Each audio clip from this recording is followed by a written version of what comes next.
تو یہاں پہ تو جس طرح کا ماحول ہے اس میں یہی لگتا ہے کہ شاید قیمتیں مزید بڑھیں گی۔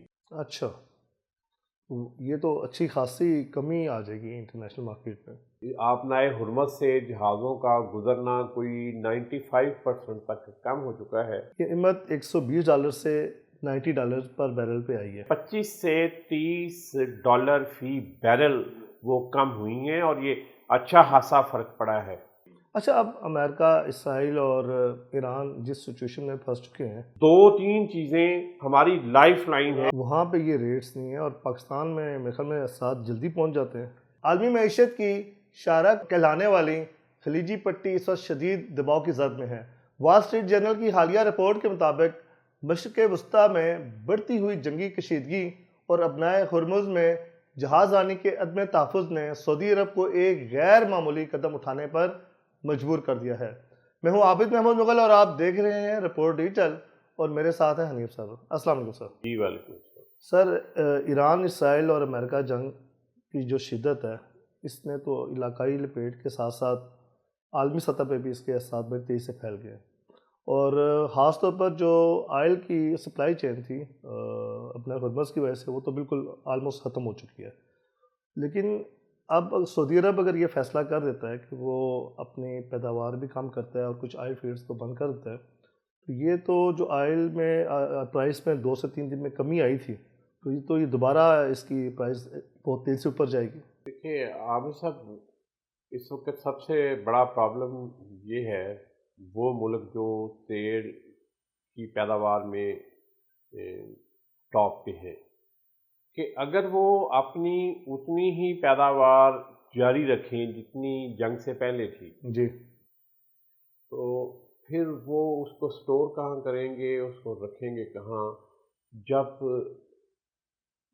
آبنائے حرمت سے جہازوں کا گزرنا کوئی 95% تک کم ہو چکا ہے۔ کوئی اکا دکا جہاز گزرنے میں کامیاب ہوتا ہے یا اس کو گزرنے دیا جاتا ہے۔ تو جب آئل باہر جا نہیں رہا تو وہ کتنی سٹوریج کریں گے، وہ بہرحال اس کو کم کریں گے، اور اسی لیے انہوں نے اپنے 4 آئل فیلڈز جو ہیں سعودی عرب کے، سفانیہ آئل فیلڈ، زلف آئل فیلڈ، مرجان آئل فیلڈ اور صفا ابو آئل فیلڈ جو ہے، جہاں سے پیداوار بہت حد تک کم کرتی ہے، اور شاید کچھ کنویں جو ہیں وہ ان کو عارضی طور پر وہاں سے پیداوار روک بھی دیں۔ اچھا، یہ تو اچھی خاصی کمی آ جائے گی انٹرنیشنل مارکیٹ میں۔ جی ظاہر ہے کہ دنیا میں کھپت زیادہ ہوئی ہے، لیکن اس کی سپلائی چین کیونکہ آلموسٹ کٹ گئی ہے، یہ آبنائے حرمز والی، جی، اور یہاں سے بڑی مقدار میں ان کا تیل جاتا تھا۔ سر 20-30% ٹوٹل سپلائی چین کا اگر ایک حصہ ہو، اور پھر آپ کو یہ بھی آپ کے صرف کانٹریکٹس ہوئے ہیں اور یکدم سپلائی چین رکے گی تو اثر تو پڑے گا۔ ابھی سعودی عرب نے یہ کیا ہے کہ ان کی جو ریڈ سی پہ، بحیرہ احمر پہ ایک بندرگاہ ہے، اب یہ متبادل روٹس اختیار کر رہا ہے۔ جی وہاں تک ان کی پائپ لائن پہلے سے موجود ہے، لیکن وہ آپریشنل نہیں تھی، وہ بہت کم استعمال ہوتی تھی۔ تو اب جب یہاں سے آبنائے حرمت سے بالکل رک گیا ان کا معاملہ، تو اب وہ اس کو فعال کرنے جا رہے ہیں، اور جب تک وہ فعال ہوتی ہے اس وقت تک میں یہ کافی زیادہ کمی رہے گی، اور اس کے بعد پھر وہ اس کو رفتہ رفتہ بڑھا دیں گے۔ لیکن سر، کیا جو دوسرا روٹ ہے وہ اتنی کیپیسٹی کو ان کو سپلائی چین کو نہیں مینیج کر کیپیسٹی سکے گا؟ اتنی نہیں ہے، وہ کیونکہ متبادل ہی تھا کہ اگر کسی وقت یہاں سے وہ نہ کر سکیں تو پھر اس کو وہ آپریشنل کریں، اور کہ وہاں سے وہ پھر اپنی ایکسپورٹ جاری رکھیں۔ تو ابھی انہوں نے اس کو آپریشنل کیا ہے، کچھ حد تک یہ ہوگا کہ آئل جو ہے وہ عالمی مارکیٹ میں آنا شروع ہو جائے گا۔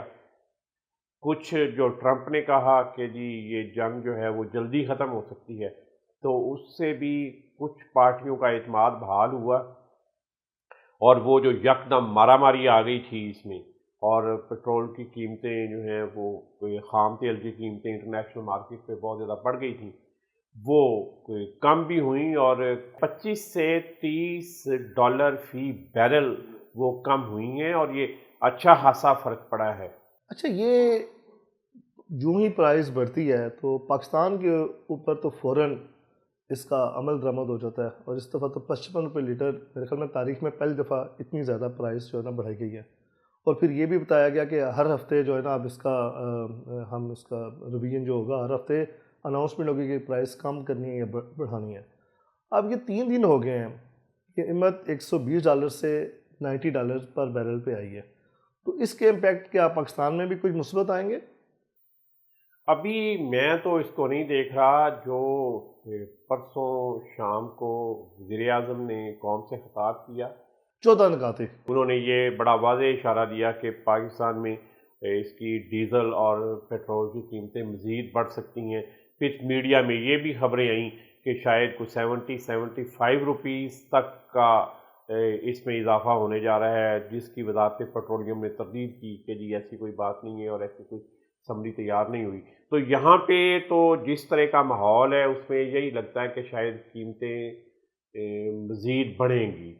جنگ تو سر مشرق وسطیٰ میں لگی ہے، وہاں پہ یہ ریٹس نہیں ہیں، اور پاکستان میں میرے خیال میں ساتھ جلدی پہنچ جاتے ہیں۔ وہ بھی مشرق وسطیٰ والوں کے پاس اپنا تیل ہے نا۔ دیکھیں، اگر وہاں سے باہر سپلائی بند ہوئی ہے تو ان کے تو گودام بالکل بھر گئے نا۔ اتنے دن جو آئل فیلڈ چلتے رہے ہیں، ان کے کنویں چلتے رہے نا، نکلتا رہا، تو ان کے پاس تو سٹوریج کیپیسٹی فل ہو گئی۔ نہیں، لیکن اب انٹرنیشنل مارکیٹ کا جو ریٹ ہے وہ امپلیمنٹ وہ ہونا چاہیے۔ اپنے ملکوں میں تو ان کا انٹرنیشنل مارکیٹ والا ریٹ نہیں ہے۔ لیکن پاکستان خریداری تو انٹرنیشنل مارکیٹ میں دیکھیں، آپ کا اس کی جہاز، ان کے اخراجات، ان کی انشورنس، اس کا ٹریولنگ، وہ سارا کچھ ڈل کے آگے جا کے آپ کے پاس انٹرنیشنل مارکیٹ کا ریٹ آتا ہے نا۔ بلکہ انٹرنیشنل مارکیٹ سے نکل کے جب آپ ہمارے پاس وہ لوکل مارکیٹ میں آتا ہے تو اس میں وہ ساری چیزیں شامل ہوتی ہیں، اس کی لوڈنگ، اس کی شپمنٹ کا، اس کی انشورنس کا سارا خرچہ اس میں، پھر ابھی ان کی وار انشورنس آ گئی، اس کا خرچہ اس میں پڑا، پھر یہاں پہ آ کے ان لوڈ ہوا، ریفائنریز میں گیا، یہ سارا کچھ ڈال کے تو وہ قیمت ٹینٹیٹیو طے کرتے ہیں کہ جی یہ اتنی ہو گئی۔ یہ بات اپنی جگہ پہ درست ہے کہ باہر کا امپیکٹ اتنا زیادہ نہ بھی ہو تو یہاں پہ امپیکٹ اس کا زیادہ آتا ہے، کیونکہ جب بھی قیمت بڑھتی ہے تو گورنمنٹ اپنا ٹیکس کا مارجن، جس کو پیٹرولیم لیوی کہتے ہیں، وہ بڑھا لیتی ہے، ان کا تو سیدھا اور رہتا ہے۔ پھر جو مالکان ہیں ان کے آئل کمپنیز کے، وہ اور یہ جو پیٹرولیم ڈیلرز ایسوسی ایشن ہے اور پیٹرول پمپ مالکان ہیں، اور پھر یہ جو ٹینکرز والے ہیں، ان کے پاس جو کچھ ہوتا ہے اس کی قیمت بیٹھے بیٹھے ہی بڑھ جاتی ہے۔ اصل فائدہ تو ان کو ہوتا ہے نا۔ ہاں جی، ان کا کچھ بھی نہیں لگتا۔ جو کمی ہوتی ہے وہ تو پھر پتہ چلتا ہے اس کمی کو کرنے کے لیے 2-3 مہینے لگ جاتے ہیں۔ کمی، اب مجھے یہ لگتا ہے کہ گورنمنٹ کے لیے یہ بڑا مشکل فیصلہ تھا کہ قیمت کو 300 روپے سے اوپر لے کے جایا جائے۔ وہ لے گی ہے۔ اگر وہ ابھی 322 سے اٹھا کے وہ 350 360 تک بھی لے جائیں، اور بعد میں وہ کہیں کہ ہم نے جناب یہ ایک مارکۃ الآراء فیصلہ کیا ہے عوام کی محبت میں، اور ہم جو ہے نا بالکل جذباتی ہو کے ہم نے 50 روپے یا 60 روپے پیٹرول کی قیمت کم کر دیا، تو پھر بھی 300 سے اوپر ہی رہے گا۔ آپ کے خیال میں 300 سے اوپر ہی رہے گا؟ میرا یہ خیال ہے کہ یہ اب یہ گورنمنٹس کے لیے پچھلے کئی سالوں سے ایک مشکل فیصلہ تھا کہ پیٹرول کی قیمت جو ہے پاکستان میں $1 سے اوپر رکھی جائے۔ موسٹلی یہاں بڑے ماہرین کہتے رہے ہیں گزشتہ کئی سالوں سے کہ پاکستان میں پیٹرول ڈیزل کی قیمت $1.1 سے اوپر ہونی چاہیے۔ اب یہ موقع ہاتھ آ گیا ہے، تو میرا خیال ہے کہ اب یہ ہو گئی ہے، تو اب یہ اس کو $1 سے اوپر ہی رکھا جائے گا۔ ایک ہی حل ہے کہ ڈالر کی قیمت کم ہو تو شاید پاکستان کو وہ نہیں ہوگی۔ ابھی یہ جو سعودیہ اپنی پروڈکشن کو کم کرے گا تو یہ پھر اس کے اثرات تو کافی طویل رہیں گے۔ ظاہر ہے کہ وہ پروڈکشن کم کریں گے تو وہ ان کی یانبو بندرگاہ جو ہے بحر احمر پہ، جہاں سے وہ ابھی اس کو متبادل راستے کے ذریعے ایکسپورٹ کرنے جا رہے ہیں، اس کی گنجائش اتنی نہیں ہے۔ وہ 5 ملین بیرل روزانہ ہے، یہ ان کی اصل سے بہت کم ہے، لیکن یہ ہے کہ چلیں کچھ نہ کچھ آتا رہے گا۔ لیکن دیکھیں یہ ایک سال کے اندر دوسرا موقع آیا، اب سب پاکستان میں یہ صورتحال پیدا ہوئی.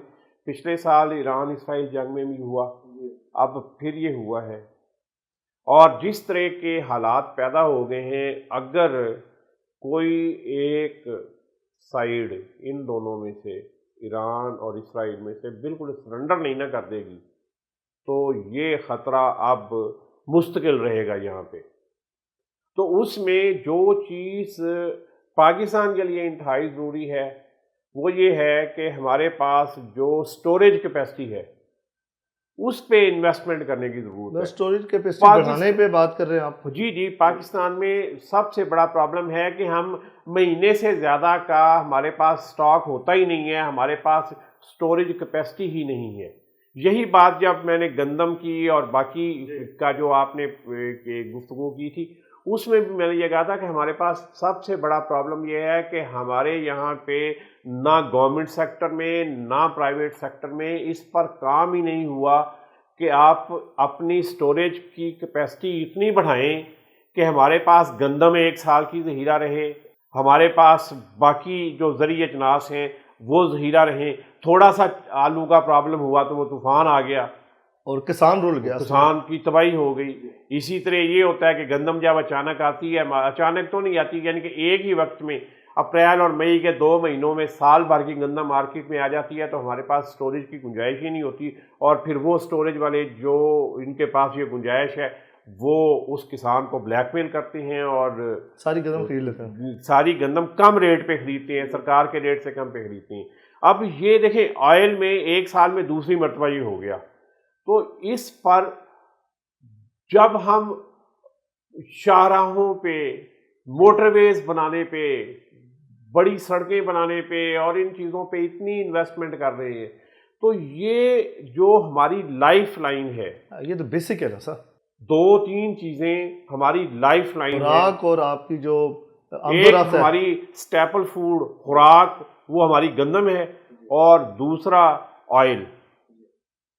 پورا ملک معیشت پہ یہ چلتا ہے. اس میں آئل میں میرا خیال ہے کہ کم از کم 3 سے 4 مہینے کا ذخیرہ کرنے کے لیے گورنمنٹ کو ترجیحی بنیادوں پہ کام کرنا چاہیے. یہی پیٹرولیم کمپنیاں جو اربوں روپے بناتی ہیں اور مفت میں بیٹھے بیٹھے راتوں رات یہ اربوں روپے بنا لیتی ہیں، ان کو اس طرف بھی لے کے آئیں. اگر یہاں پہ ٹیلی کام کمپنیاں اربوں روپے دے سکتی ہیں پی ٹی اے کو اور اربوں روپے کی انویسٹمنٹ کر سکتی ہیں تو یہ پیٹرولیم کمپنیاں یہاں پہ سٹوریج بڑھانے کے لیے انویسٹمنٹ کیوں نہیں کرتی اور گندم کی سٹوریج بڑھانے کے لیے انتظامات کیوں نہیں کیے جاتے. یہاں ایک ہی سال میں یہ ہو چکا ہے، میں آپ بات کرنے لگے تھے میں کاٹ رہا ہوں، ایک ہی سال میں یہ ہوا کہ پہلے گندم ایکسپورٹ کی گئی اور پھر اس کو پھر امپورٹ کی گئی. ہمارے پاس سٹوریج کی جگہ ہی نہیں تھی، سٹوریج نہ ہونے کی وجہ سے. تو یہ ایک بڑا بزنس ہے اور یہ جس کو کہنا چاہیے ہماری لائف لائن ہے. اس کی طرف بھی پرائیویٹ سیکٹر کو بھی گورنمنٹ کو بھی آنا چاہیے اور اس پر ترجیحی بنیادوں پہ کوئی کام ہونا چاہیے. اچھا، اب امریکہ، اسرائیل اور ایران جس سچویشن میں پھنس چکے ہیں، بلکہ ایران کو تو پھنسا دیا گیا، تو اب اس سارے سچویشن سے نکلنے کے لیے کیا آپ سمجھتے ہیں کہ امریکہ کے پاس کوئی ایگزٹ پلان بھی ہے؟ کیونکہ میرے خیال میں اگر اب فوری نکلتے ہیں تو ان کے پاس سوائے شرمندگی تو کچھ نہیں بچتا. ان کے پاس اس طرح کا کوئی پلان نہیں ہے. وہ طے کر کے آئے ہیں، تیاری کر کے آئے ہیں میدان جنگ کے اندر کہ انہیں جنگ کرنی ہے اور جتنی طویل جنگ ہوگی اتنی ہی باقی دنیا کے لیے مشکل ہوگی لیکن امریکہ کے لیے فائدہ مند ہوگی. اسلحے کا سارا بزنس دنیا کا جو بڑا ہے وہ ان کے پاس ہے. پھر یورپ کے اندر بہت بڑا انشورنس کا بزنس ہے، اسلحے کا بزنس ہے. پیسے تو وہ لوگ کماتے ہیں جب جنگ بڑھتی ہے، مرتے تو عام لوگ ہیں، مر تو ایرانی رہے ہیں، مر تو مڈل ایسٹ کے لوگ رہے ہیں. معاشی طور پر کچلے تو ہمارے جیسے ملک جا رہے ہیں. تھرڈ ورلڈ کنٹریز جتنے بھی ہیں ان کا کیا فرق پڑتا ہے؟ ان کے پاس تو میرے حال سال کے حساب سے سال سے بھی زیادہ کے لوگوں کے پاس اس کے خوراک کے اور تیل کے اسٹریٹجک ذخائر موجود ہوتے. دیکھیں تیل کی